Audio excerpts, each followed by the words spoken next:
Imaginez un endroit parfait pour le vol, en pleine nature. Peu de restrictions pour l'activité aéronautique, des grands espaces et un soleil qui brille 150 jours par an. Ici, l'armée de l'air dispose d'un terrain d'entraînement idéal avec des espaces montagneux et maritimes immenses. Véritable porte-avions naturel ancré en pleine Méditerranée. Bienvenue en Corse, sur la base de Solenzara. Je vous propose d'aller à la rencontre des ambassadeurs de l'armée de l'air. Les ambassadeurs, ce sont ces équipes de démonstration aérienne que vous verrez cet été, que vous soyez sur la place de vos vacances ou en meeting aérien. Ils sont venus ici une semaine en Corse pour finaliser leur programme et ajuster les derniers petits réglages. Cette semaine est importante pour les équipes. Elle marque la fin de l'entraînement hivernal, car depuis le mois de novembre, les journées sont rythmées par des vols intensifs. Chaque année, de nouveaux pilotes intègrent les formations. L'hiver est donc mis à profit pour travailler les nouvelles figures. Un assemblage final qui est surnommé le ruban. Aujourd'hui, ils le présentent pour la première fois au-dessus de l'eau. C'est ce que les pilotes appellent l'entraînement maritime. Et ici, on dérouille les deux crochets. Ok. On le fait tourner. On va juste vérifier le serrage. Pas plus, pas trop serré et puis pas trop lâche. On va d'abord mettre le crochet et ensuite on met la fermeture. Je vais essayer. Hop. Très bien. Et la même chose en bas. Là, crochet aussi. Allez, je vous laisse faire le crochet. J'ai la chance de pouvoir voler avec la patrouille de France. Je finis de m'équiper et je file rejoindre les ambassadeurs qui nous attendent sur la piste. Continue. Allez. Hop. Le crochet. La condition, elle rouvrira pour le confort. D'accord. Donc là, on va à la piste. Ouais, directement aux avions.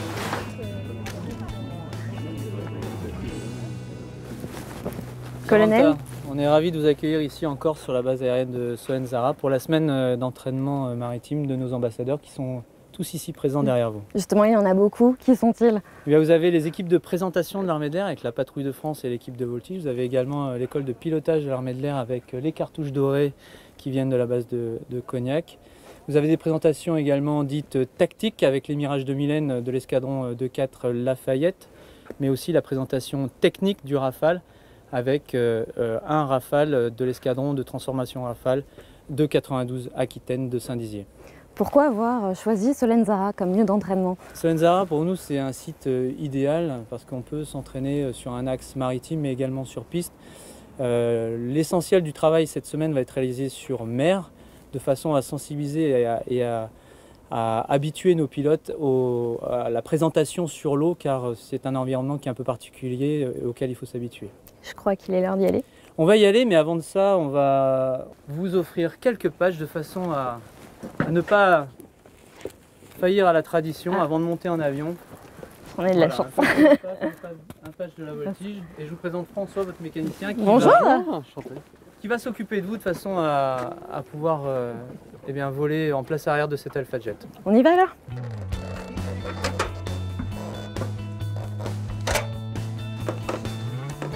Voilà, comme ci. Non, comme ça. Non, hop, tourne la bonne du tout, voilà, comme ça. Donc voilà, il suffit de serrer les deux sangles en même temps. Ouais, comme ça. Exactement. Maintenant le casque. Et justement, pendant que je mets mon casque, je vous invite à découvrir comment les ambassadeurs s'entraînent tout l'hiver. A tout de suite. Rapport Aérostar, bonjour. VP sur marché 95, on est prêt pour un décollage ES, rassemblement, moyen relax sur virage à gauche. Devant. Décollage, top. 1, 2. La finalité, c'est une belle démo. Voilà, une belle démo qui fait plaisir aux gens en toute sécurité. Voilà, c'est vraiment un aspect très technique. Le public, pour lui faire plaisir, il suffit de mettre des fumées tricolores, hein, c'est simple. Et puis après, au sol, c'est la relation, pareil, une relation très simple avec le public. Et les gens s'imaginent beaucoup de choses sur les pilotes, et puis au final, ils s'aperçoivent qu'on est comme les autres. Et puis du coup, ça les rassure. Et je pense que c'est dans cette voie-là qu'il faut aller.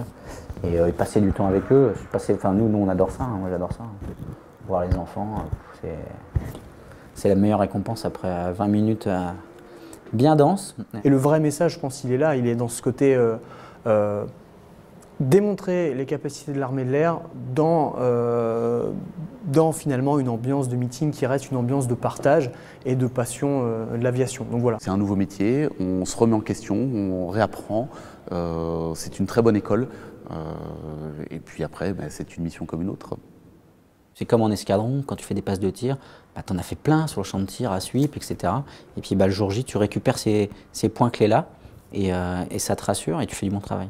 Et là, c'est la même chose. C'est-à-dire que comme je te l'ai dit, la première boucle, je prends des marques, puis petit à petit, j'arrive avec quelque chose qui vient de l'acquis et ça permet ensuite d'évoluer et puis de partir sur un enchaînement, de renverser, etc.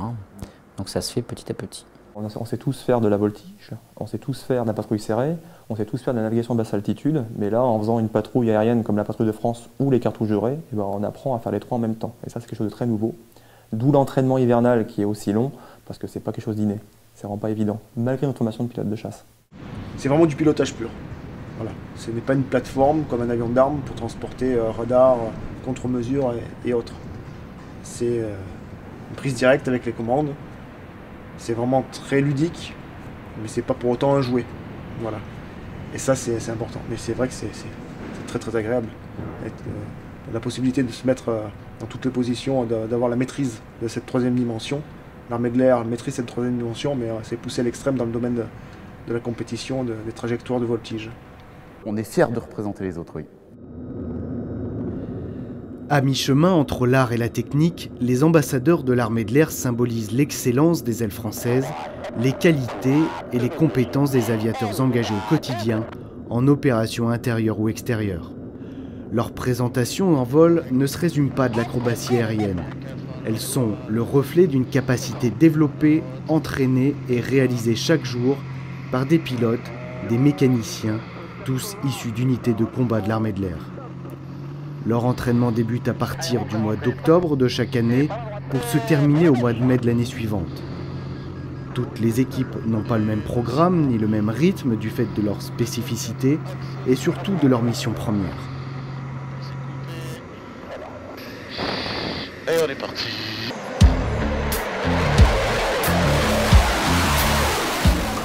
Depuis 2009, l'armée de l'air présente le Rafale dans toutes les manifestations aériennes qui peuvent l'accueillir. On parle de présentation technique. Le but recherché est de montrer les capacités manœuvrières de la machine, sa capacité à accélérer et à décélérer en enchaînant un maximum de figures, le tout dans un mouchoir de poche. Et ça tombe bien, le Rafale a été conçu pour ça, avec ses commandes de vols électriques, spécialité de la maison Dassault depuis le Mirage 2000. Il est beau, il volera bien, disait Marcel Dassault. C'est confirmé, le Rafale se comporte à merveille, mais dans ce cadre-là, le pilote perché là-haut sous sa verrière, qui nous en met plein les yeux et les oreilles, est réellement un virtuose. Un moustachu qui se bat avec la bête, domptant près de 20 tonnes de métal hurlant. Cette année, c'est Tao, le capitaine Planche, qui s'y colle. C'est sa 3e année en tant que pilote du solo display. Titulaire de 1500 heures de vol sur Rafale, il est avant tout instructeur à l'escadron de transformation Rafale sur la base aérienne de Saint-Dizier. Coaché toute la saison par le capitaine Brocard, qui n'est autre que le pilote présentateur précédent, il le suit, le guide et le conseille dans l'élaboration du ruban. Il assure aussi la sécurité au sol pendant que Tao vole et peut ainsi débriefer à chaud pour améliorer le rendu visuel de la démonstration. La démo du Rafale est bien toujours en évolution. On essaye de démontrer au moins les capacités et la manœuvrabilité de l'avion. On ne peut malheureusement pas montrer le cœur du système, donc on essaie de le montrer dans ses manœuvres qui sont sans cesse en train de repousser les limites par rapport à ce qu'on savait faire avant.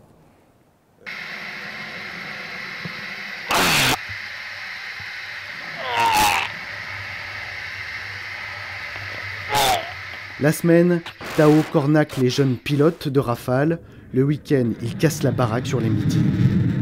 Mais qu'on ne s'y trompe pas, le Rafale est un avion exigeant, fatigant, de par ses capacités et sa puissance.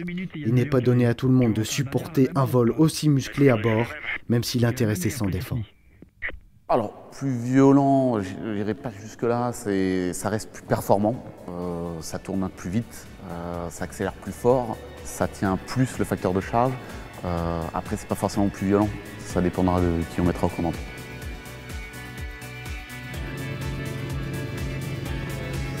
Éloignons-nous un peu des commandes de vol électriques et autres calculateurs embarqués pour rejoindre un univers où l'interface homme-machine se résume à la force des bras, l'univers des cartouches dorées.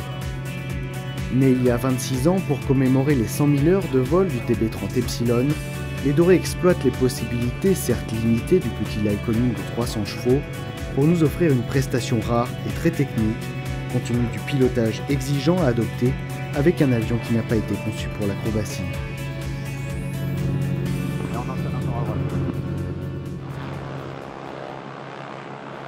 Ils nous viennent de l'école de pilotage de l'armée de l'air sur la base aérienne de Cognac.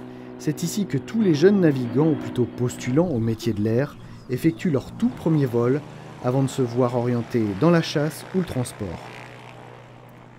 Depuis quelques années, le GROB 120 est venu compléter les rangs des Epsilon. Mais le petit biplace en tandem tient toujours sa place et continue de faire transpirer des générations de jeunes pilotes. Pour l'intermédiaire, je parle des percus. Ouais, je parle de la percus. Non, les rassemblements c'est pareil. Tous ils sont. Donc on est d'abord instructeur à l'école de pilotage de l'armée de l'air. Ensuite, on a une deuxième casquette qui s'appelle les cartouches dorées. La vocation, c'est entre guillemets d'être la petite sœur de la PAF, comme on l'appelle. Et c'est surtout d'avoir accès à des tout petits terrains, là où la PAF ne peut pas aller. Donc toutes petites pistes, pistes en herbe, voilà, tout ce genre de petits terrains. Et du coup, ça nous permet à nous d'avoir un peu plus de proximité avec les gens, voilà, notamment en aéroclub et petits meetings. 5 pilotes composent la patrouille, 2 équipiers droits et 2 équipiers gauches qui se partagent les meetings pendant la saison, et le leader, le capitaine Wilfried Blanquer, dit Blanqui, dont c'est la première année à ce poste. Le petit dernier, c'est Mochi, le lieutenant Julien Moschino qui fait ses premières armes à gauche de Blanqui en tant que numéro 3. Donc il y a déjà cette partie intégration au sein de l'équipe, et puis après tu as une marge de progression assez considérable, puisqu'en 30 vols, il faut que tu réussisses à être au niveau de tes équipiers qui sont là depuis 1 an, 2 ans, voire plus, quoi. Voilà, donc il y a beaucoup de boulot. La force de l'équipe, justement, c'est de pouvoir réussir à bahuter un petit peu le petit nouveau, bien sûr, mais surtout à le rassurer quand tu as des difficultés, quoi. Voilà. Ça décolle. Le train, top. C'est parti à gauche. Le vol en patrouille serrée requiert une discipline de fer et surtout une confiance aveugle entre les membres de l'équipe. Le pilotage se fait à la voix du leader, véritable chef d'orchestre qui gère le cadrage de la démonstration par rapport au point central, et surtout l'énergie de l'ensemble, la vitesse, l'altitude et tous les points clés nécessaires pour accomplir des manœuvres dans le plan vertical en toute sécurité. Vitesse hauteur, ça tourne à gauche. C'est vraiment plus que juste une annonce de figure, c'est vraiment un timbre de voix, à la façon dont il va annoncer les figures. On sait ce qu'il attend de nous, s'il est pressé dans son timing, s'il est en retard. Donc c'est vraiment hyper important de connaître parfaitement la personne et de connaître sa façon de faire, quoi. On dégauchit, maintenant. C'est le tempo, si tu veux, ce coup de pied qu'il met à chaque fois. C'est un espèce de tempo. La musique, moi j'ai découvert ça il y a 5 mois, hein, donc au début tu es un peu sceptique, tu comprends pas trop ce que font les gens. Et puis tu te rends compte très rapidement de l'importance de la musique. C'est-à-dire que si la musique n'est pas bonne au sol, le vol ne sera pas bon. Toutes les erreurs que tu fais pendant la musique, tu les reproduis en vol. Et ça c'est flagrant, quoi.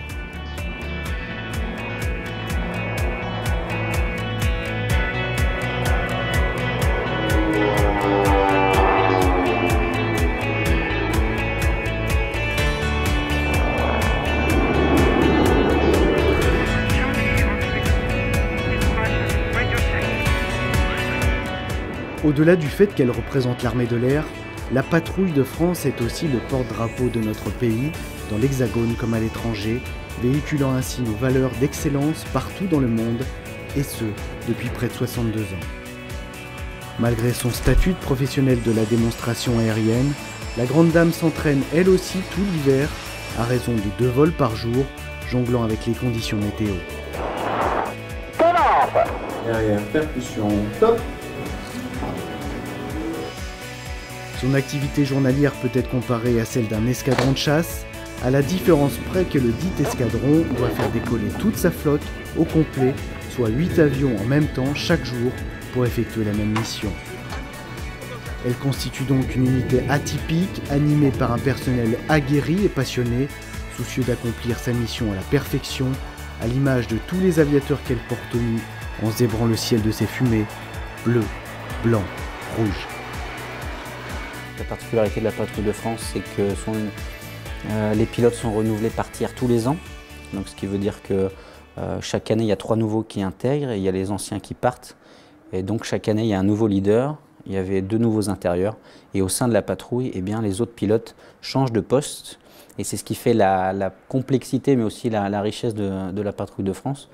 Eh bien, c'est que chaque année, tous les pilotes sont nouveaux à leur poste. Et donc, c'est ce qui nécessite ces 6 mois d'entraînement hivernaux. Ces 4 équations et donc le changement de leader chaque année, c'est vraiment unique. Pour un leader, c'est 2 ans au sein de la patrouille. Après, les principes sont toujours les mêmes. Il faut qu'il emmène 7 avions dans ses ailes. Et il n'a pas le droit de se tromper en termes de hauteur de vol, en termes de placement, faire face aux aléas météo que sont le vent, la nébulosité avec les plafonds qui sont différents. Et tout ça, il faut le mettre en œuvre. Et à nous, après les équipiers, de suivre correctement dans l'aile.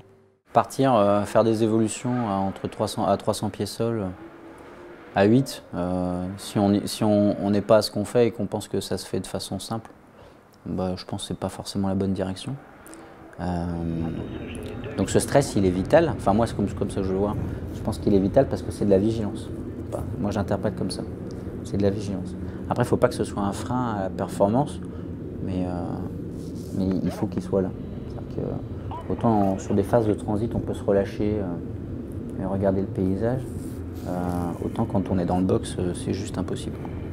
Leur présence, je la sens et ça me donne de la vigilance. Donc du coup, ça me rassure parce que je sais que j'ai conscience de ce que je fais. Donc ça, c'est bien. Après, ça demande un apprentissage.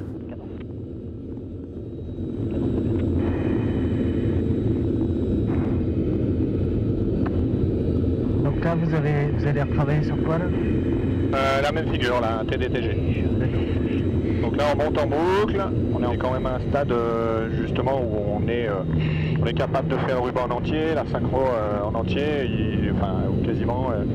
Donc on est capable presque d'assembler la série. Mais voilà, on revient un petit peu sur les fondamentaux quand on en a besoin. Après, le format, c'est toujours une séquence, puis un débriefing. Très grande flèche, top. Voilà, très grande flèche. Très grande flèche, et la flèche, top. 3, 4, pour un TDTG. On y va, boucle. Là, on déroule le trim. Hop, corde, top. Concorde.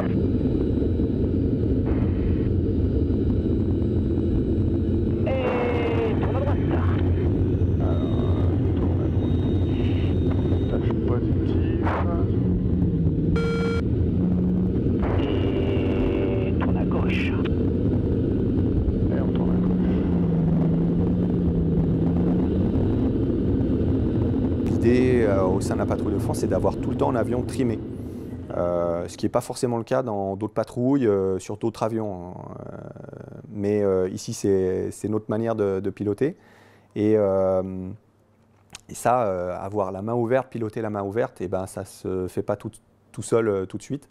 Et c'est pourtant ce qui va après nous garantir beaucoup de fluidité et d'être vraiment avec le même trim que le leader et d'être vraiment en phase. On n'a pas d'effort au manche parce que l'avion il est complètement trimé comme le leader.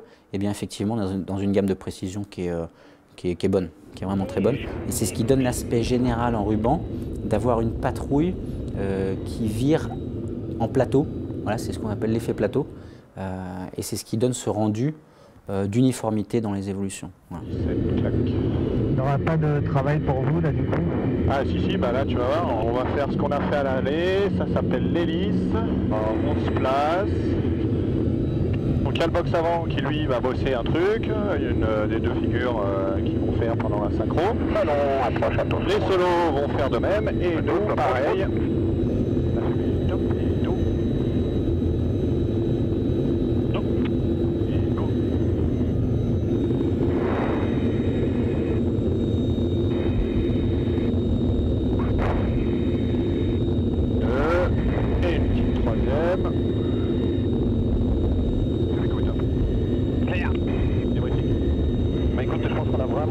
Là maintenant ça devient vraiment facile à suivre et on peut avoir de la proximité très bien. Ok, super. Ce qu'il faut savoir, c'est que même si la saison commence au mois de mai, arriver à être dans ces conditions, comme on dit, main ouverte, très sereine, avec des gammes de précision très très bonnes, eh bien en fait c'est quelque chose qui se met en œuvre même pendant, toujours pendant l'entraînement, pendant les premières démonstrations, pendant les premiers mois de la saison estivale. Et on a coutume de dire, en tout cas à la Patrouille de France, qu'on est bien à son poste, dans la meilleure gamme à son poste, à partir du mois de juillet.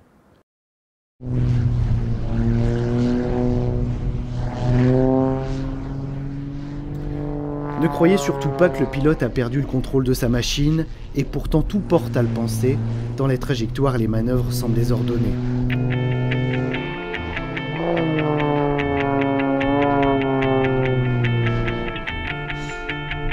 La voltige aérienne est un sport de haut niveau que l'on pourrait comparer à du patinage artistique, mais en 3 dimensions.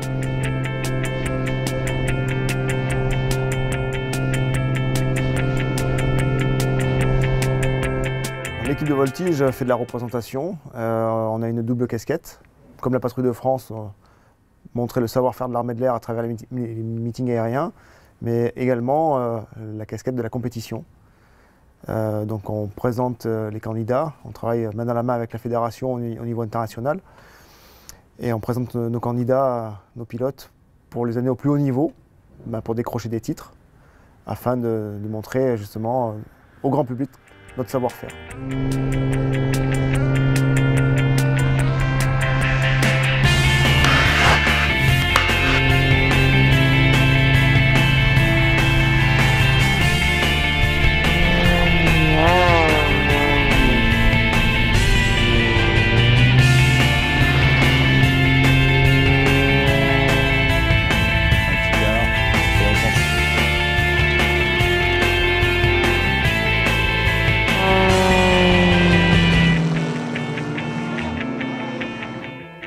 Stationnée à Salon-de-Provence, l'équipe de voltige de l'armée de l'air est une petite unité regroupant une quinzaine de personnes, dont 6 pilotes et 6 mécaniciens.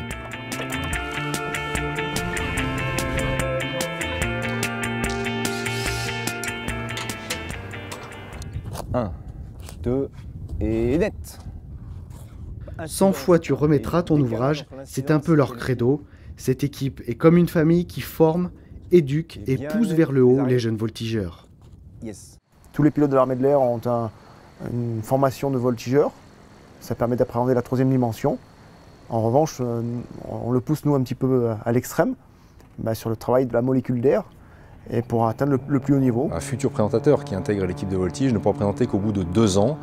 Et il peut raisonnablement espérer intégrer l'équipe de France de voltige, donc participer à des compétitions internationales, qu'au bout de 3 ans pour les meilleurs, 4 ans, 5 ans, donc ça peut prendre du temps. C'est d'où tout l'intérêt de l'équipe de voltige, de dire ok, on prend un pilote de l'armée de l'air, il a effectivement une expérience que l'on va valoriser en meeting, mais également cette expérience-là qu'on va continuer à faire grandir au sein de la voltige aérienne pure, quoi.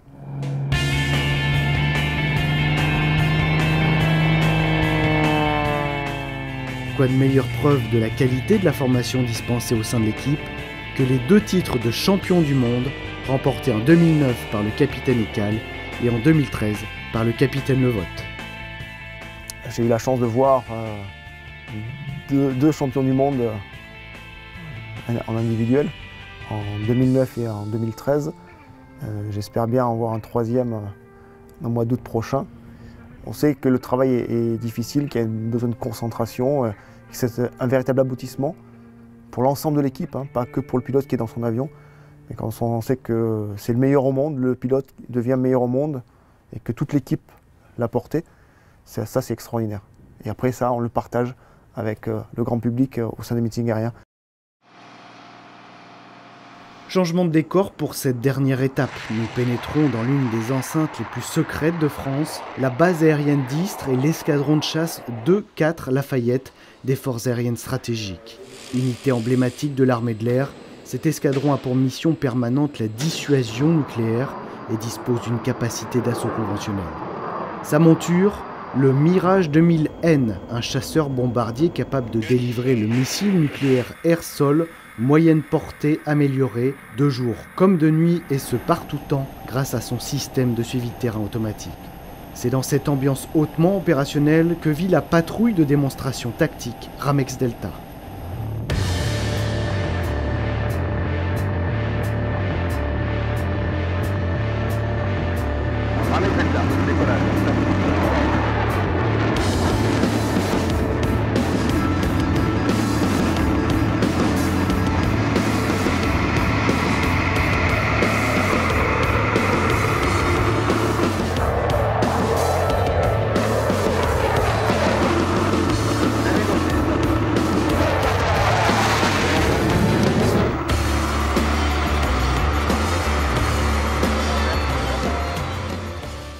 Donc c'est un condensé en 12-13 minutes de tout le savoir-faire de l'escadron, de tout ce qu'on peut faire avec 2 avions de chasse, tant qu'en évolution basse vitesse en 3 dimensions, qu'en simulacre d'attaque au sol ou de passe tactique sur un objectif.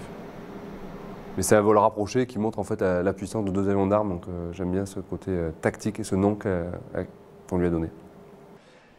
Près de 20 vols seront nécessaires pour appréhender et tourner correctement la série 2015, même si l'entraînement commence seulement au mois de mars. Vous l'aurez compris, les Deltas sont différents des autres formations de présentation de l'armée de l'air de par leur spécificité. D'aucuns diront qu'il est paradoxal de vouloir présenter au grand public des équipages de combat dont la vocation est de rester dans l'ombre. Le pari est audacieux, certes, mais le spectacle est somptueux et le succès au rendez-vous. Nous sommes sur Mirage 2000N, qui est un avion de combat opérationnel, dans un escadron de chasse opérationnel, dont la mission principale est l'assaut nucléaire, donc la dissuasion nucléaire, et aussi mission secondaire, l'assaut conventionnel. Ce qui fait la spécificité de la présentation et notre richesse. Ça permet de parler de notre mission, bien sûr, les éléments qui sont gardés secrets resteront secrets, mais après de voir des pilotes et de dire qu'on est pilote de mission nucléaire, justement ça donne, je trouve, une visibilité par rapport au public. PC top. J'incline maintenant. Je renverse maintenant. Idle top. Je dégauchis top, je cabre. C'est maintenant. Dégaz. 2500 pieds. En place. Reçu, dégaz.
Et ben, surtout, après, voilà, ce qu'on espère toujours, c'est que cette présentation plaise au public et qu'on garde le même relationnel. Et ça, bon, je le redis, mais voilà, si on peut toujours avoir ce public qui vient nous voir avec les yeux ébahis parce qu'ils ont aimé la démonstration, ben, c'est le but recherché. Oui. Atos G30, diamant top.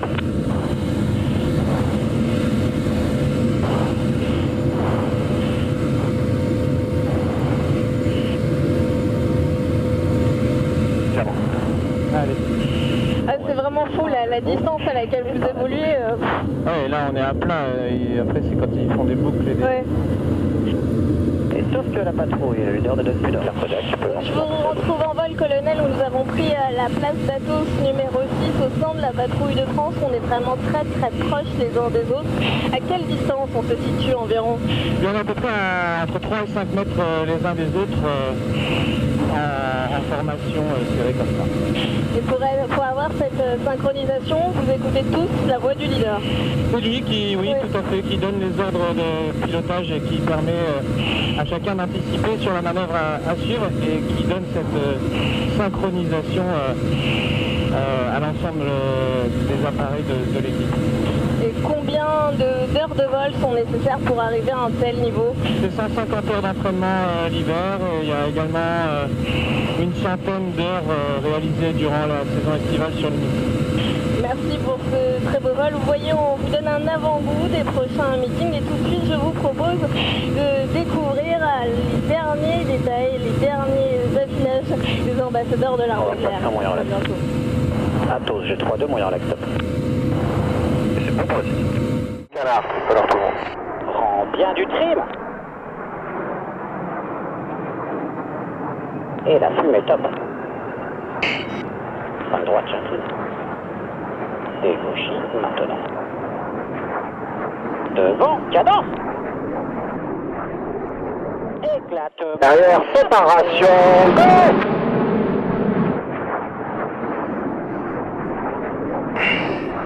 Fumée coupe top. Alors, fumée coupe top.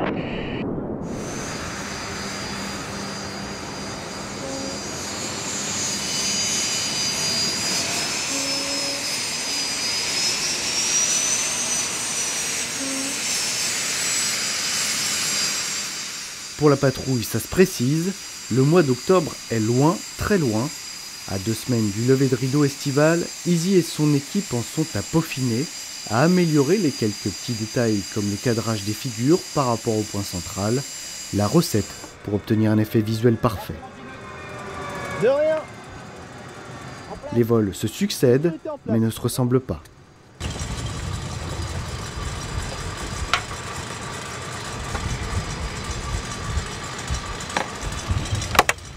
Tu vas diffuser tout ça? Bon, cette série, elle est prête? Elle est prête, mais le leader aujourd'hui n'a pas fait du très bon travail. Le vent m'a pas aidé. J'ai des problèmes de placement, hein. J'étais loin, décalé. Donc je suis pas content de ce que j'ai fait. Comment tu vois ça, que t'es décalé? Bah en fait, parce que t'as des repères, tu sais, t'as les bouées qui te donnent l'axe. Après le point central, on le visualise bien, et puis il nous miroite, donc je vois bien le miroir. Et le début, ça part bien. Et une fois que je fais le renverse après la première boucle oblique, je suis décalé de l'autre côté de l'axe, donc je suis obligé de corriger. Et du coup, qu'en corrigeant, bah, je perds de la vitesse. Du coup, je peux pas faire les tonneaux parce qu'il me manque 10 nœuds. Donc je dis, bon, bah, on fait sans les tonneaux, donc on part en boucle. Là, ça va. Et après, bah, quand je reviens pour enchaîner les 2 boucles obliques, c'est 2 figures qui s'enchaînent. Et donc, je subis le vent sur les 2. Donc, je suis obligé de corriger en permanence mon inclinaison, etc. pour essayer de centrer le total. Et je me suis pas bien débrouillé. Donc, du coup, je suis obligé de faire... Enfin, ça s'enchaîne pas comme c'est prévu. Je suis obligé de dégauchir, de reprendre une inclinaison, de lancer les figures. Donc, c'est pas coulé, tu vois. Donc, quand c'est pas coulé, c'est travaillé. Donc, quand c'est travaillé, derrière, voilà. Mais bon, ils nous ont rien dit. Ils m'ont dit que c'était bien. mais bon, voilà. Et ensuite, sur...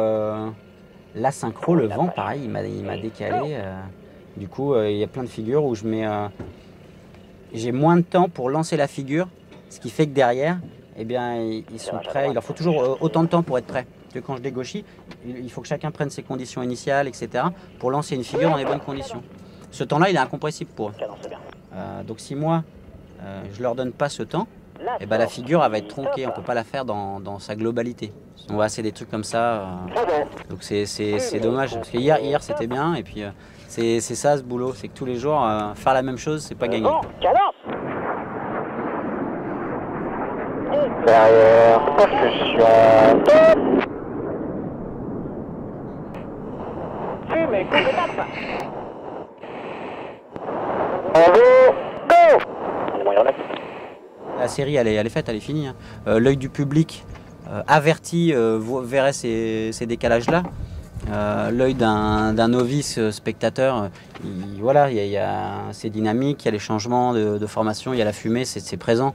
Donc non. Après c'est un ressenti professionnel de chacun. Tu vois, moi dans mon travail, il faut que je sois exigeant comme tout le monde. Donc là sur ce vol-là, je suis pas content de moi, quoi. Mais le rendu visuel, il est correct, tu vois, il est satisfaisant.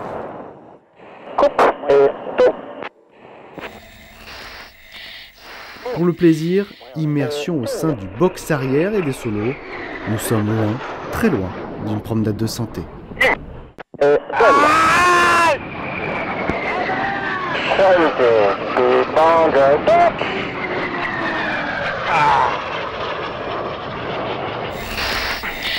Vite l'angle. Je te vois. Derrière, go. Et go. 331. Là.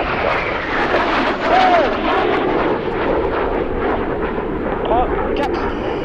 Alors, augmente l'inclinaison. Mais comme je sais que je peux faire mieux et que j'ai déjà fait mieux, j'ai hâte d'être autour de tout à l'heure pour m'attraper, quoi. Tu vas te fouetter en descendant, quoi.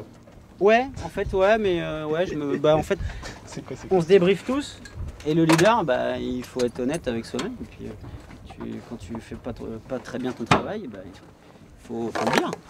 C'est comme ça qu'on progresse. Si tu vis dans le déni, c'est pas bon.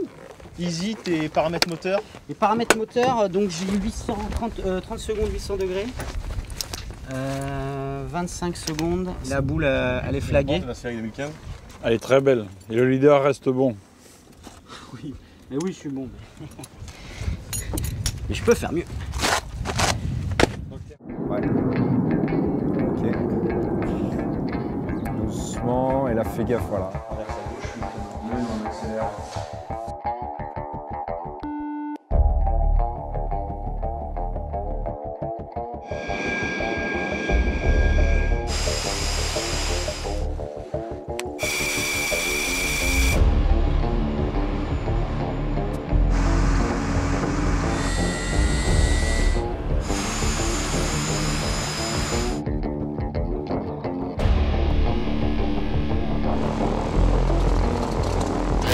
C'est tout correct, ça marche bien fort. Top décollage, 3, 2, 1 et top décollage. Alors, 20 mètres delta, décollage, top. On est et on est là devant.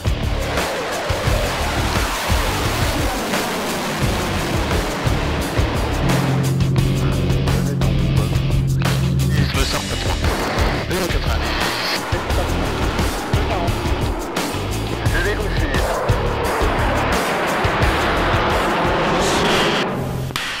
Je vais sur le point central, donc là, faut pas trop s'approcher, aussi le vent. Alors les sables, plus choisi,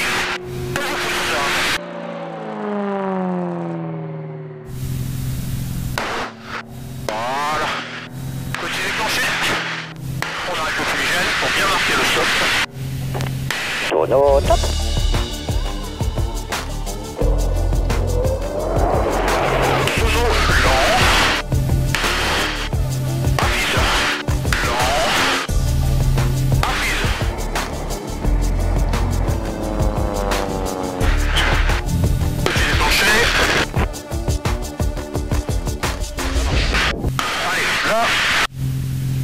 Je lève ma visière, vous allez voir les effets négatifs sur le visage. Et je pousse. Forcément, je suis beaucoup moins joli qu'avant. Mais que voulez-vous?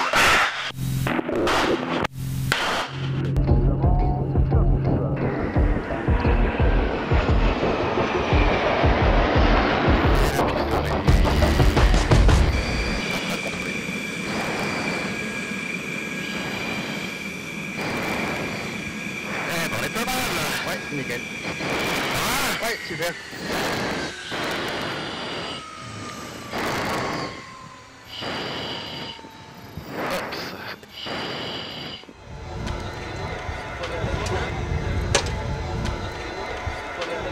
Ça a été impeccable. Et ton passager là Faut lui demander.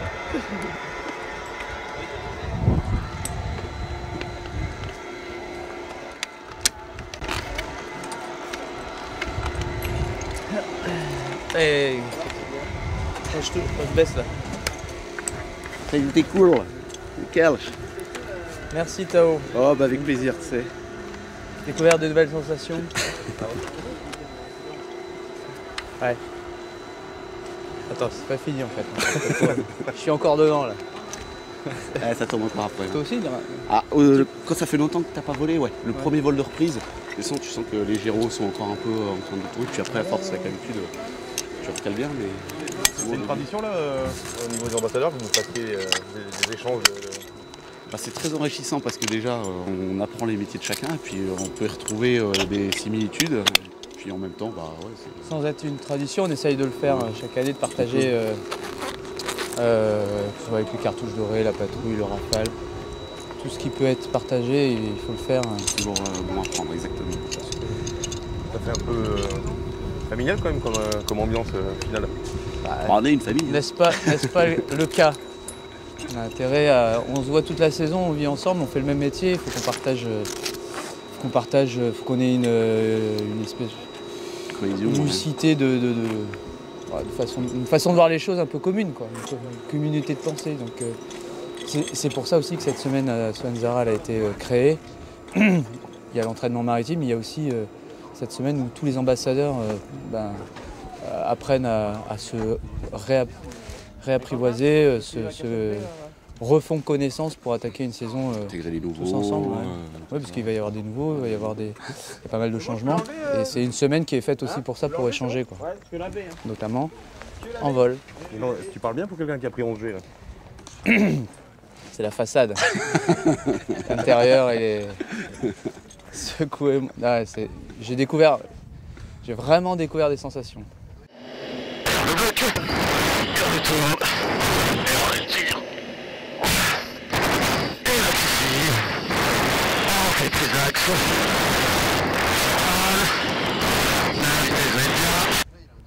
Agréable, particulière.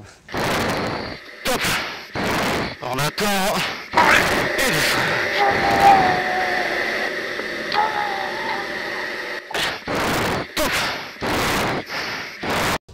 Là, on peut mettre vraiment des images sur un mot, quoi. La préparation physique, elle est incontournable. C'est vraiment du sport de haut niveau et sous forte contrainte.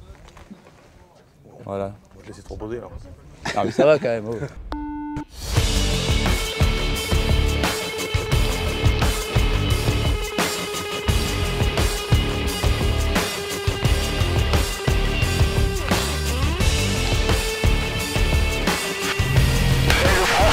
Faisons le change, maintenant.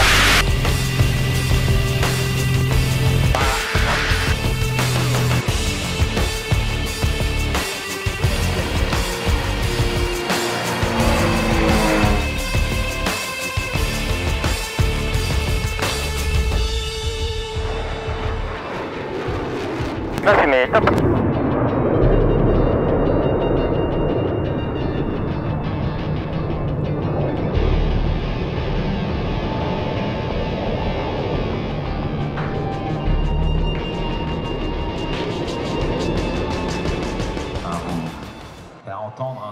Eh bien ça y est, nous y sommes. La saison des meetings a commencé. Alors, ne nous méprenons pas, nous ne sommes pas sur un cours de tennis, malgré les apparences. Nous sommes à Tours, sur la base aérienne 705, berceau de tous les pilotes de chasse, qui fête son centenaire. Ce meeting est le deuxième meeting de l'air de l'année après Solenzara et avant celui de Luxeuil. Les meetings de l'air sont organisés par la Fondation des œuvres sociales de l'air, la FOSA. La plupart des passionnés d'aéronautique connaissent cette fondation à but caritatif. Pour les profanes, cet organisme a pour mission de venir en aide aux familles de l'aéronautique frappées par le malheur. Nous retrouvons donc nos ambassadeurs au grand complet sous un soleil de plomb, propice aux démonstrations aériennes pour le plus grand bonheur d'un public venu en nombre. 60 000 personnes ont fait le déplacement, beaucoup d'aficionados bien sûr, mais aussi des curieux, tous prêts à se dévisser le cou pour suivre et vibrer avec nos pilotes, mécaniciens et autres aviateurs qui ont fait de cette rencontre aéronautique un énorme succès. Tours, c'est la base. On a tous eu beaucoup de stress à l'école en fait. C'est l'école, hein. C'est là où sont formés tous les pilotes de chasse. Hein. On est tous passés par là. On a tous vécu beaucoup d'émotions sur cette base. Tant au niveau de la formation et surtout après au niveau des résultats quand on est macaronné. C'est ici qu'on reçoit notre macaron de pilote de chasse. Moi je me rappelle comme si c'était hier. On passe entre les deux. Mesdames, messieurs, on peut les applaudir. Mesdames, messieurs, la patrouille cartouche dorée 2015 vous salue.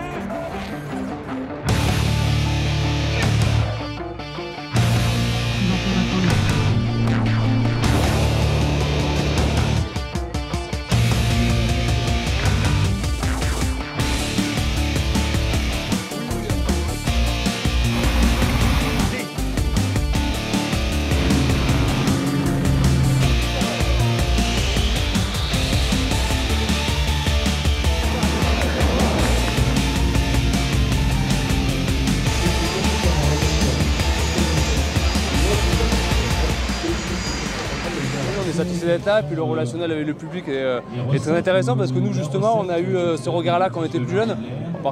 Personnellement pour moi, voilà, j'ai assisté à des meetings étant petit, ça m'a donné la passion du métier, de pouvoir échanger justement ce milieu auquel on n'a pas souvent accès, si ce n'est par le biais de ces meetings-là. Donc oui, c'est un réel plaisir de venir voir les gens qui sont ici. Et toujours avec le patinage artistique, là ça serait plus le gala de patinage. C'est ce dont on parlait justement il y a quelques mois, ouais, c'est la rencontre avec le public et c'est la concrétisation de plusieurs mois d'entraînement. Donc on est très heureux. Parfois Orly, il y a des endroits comme ça où ils vont photographier les plus beaux avions, les plus belles merci à vous parce que c'est génial, certains super bien organisé. Des immatriculations. Ça c'est le troisième prix. C'est la grosse particularité de la PAF, c'est ça, c'est que tu as le retour du public instantanément et ça en fait ça te gargarise, ça te donne vraiment beaucoup d'énergie. Moi c'est des moments que j'apprécie énormément, même si on sait que c'est l'entité, c'est l'avion qui fait rêver. Une fois que quand tu as bien travaillé, tu t'es bien donné, eh bien, en fait ça te fait du bien aussi de savoir que tu as travaillé dans le bon sens et que tu as fait plaisir aux Français tout simplement. Donc c'est une grande satisfaction. Ils défendent le territoire, aussi bien au sein du territoire qu'à l'extérieur, avec leur drill, hein, avec en permanence des opérations pour maintenir un petit peu la pression. Voilà. Moi je leur dis un coup de chapeau et j'admire, de toute façon on vive l'armée. Voilà, c'est tout dit. Voilà, et je vous laisse aller voir les accueils. Merci. Avec plaisir monsieur. C'est important pour nous de faire briller ce métier parce que c'est un métier qui justement offre des valeurs nobles, très nobles, et qu'on défend beaucoup nous, et pour lesquelles on se sent vraiment investi et bien. Donc voilà, ça c'est pour moi le point le plus important dans notre mission. C'est vraiment de leur permettre d'accéder à ce métier parce que les profanes en général se disent que c'est inaccessible et on se dit souvent que c'est inaccessible. Effectivement c'est très sélectif, mais quand on se donne les moyens et qu'on reste très motivé, on peut y arriver vraiment. Donc c'est ça le message moi, que je leur passe aux plus jeunes. Et voilà. Et si un jour je les vois arriver et s'épanouir dans l'armée de l'air, je suis très content. Gardien, tu veux faire un trapocher. Gardien, j'arrive.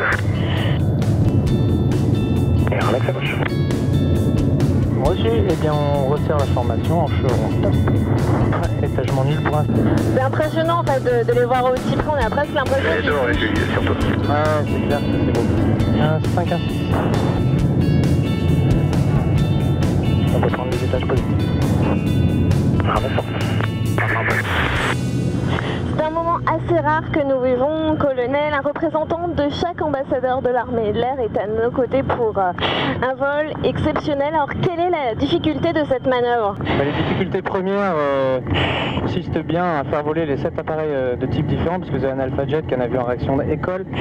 Juste à côté de chaque côté, vous avez un Epsilon, avion école hélice, un Extra 330, avion de voltige, et un Rafale et un Mirage 2000 qui sont des avions de chasse. Donc objectif de faire voler tous ces avions ensemble est assez ambitieux puisque tous ont des caractéristiques complètement différentes. Mais on y arrive avec beaucoup de préparation et d'entraînement.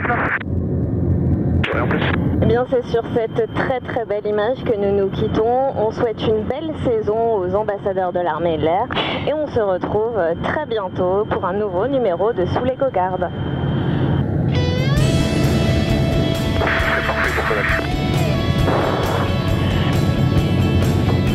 Ça va, le décor est assez beau? C'est magnifique. C'est vraiment chouette, hein.